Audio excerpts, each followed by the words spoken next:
We'll see if he remembers. Oh. It's okay.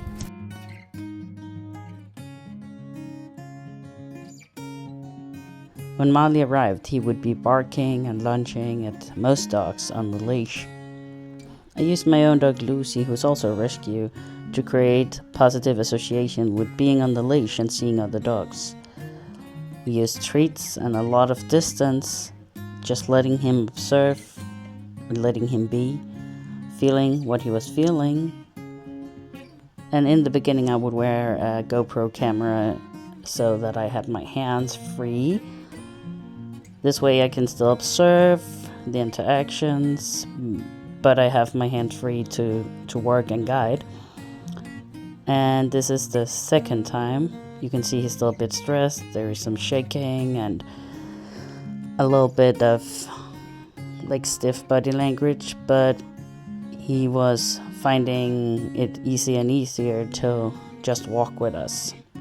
For many former street dogs and rescue dogs who have lived in shelters where they have been off leash, being on a leash can be very triggering. They can be frustrated because they're not able to greet whenever they want. They can be scared or pressured because they can't move away if they feel conflict.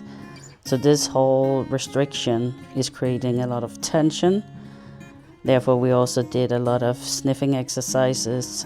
This calms the dogs down and gives them some good activity to do together, so that he learned to use his nose, self-regulate even with the leash on.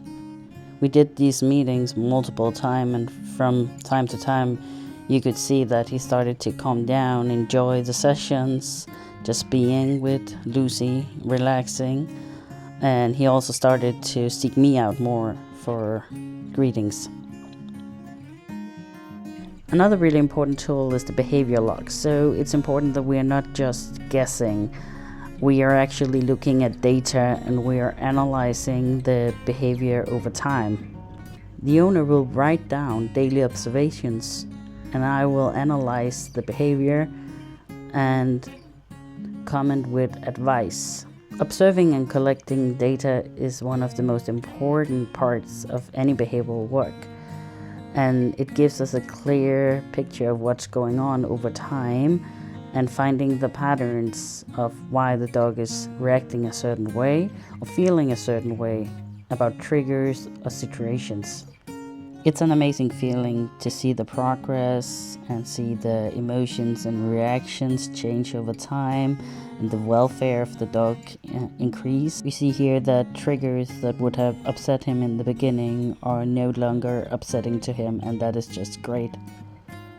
While we did the behavior log to monitor Marley's daily walks, we also continued the leash walking with my rescue Lucy to ensure that Marley had weekly good experiences with other dogs on the leash. Over time, we could see his body language starts to change. He was excited, but exploring more and handling the pressure, being on a leash much better, also relaxing more, being able to be in different situations on the leash without having a reaction. I also reached out to my colleague Olivia from Doggies with Love so she could do some walks with Marley, introducing him to another type of dog on the leash to generalize the good experience.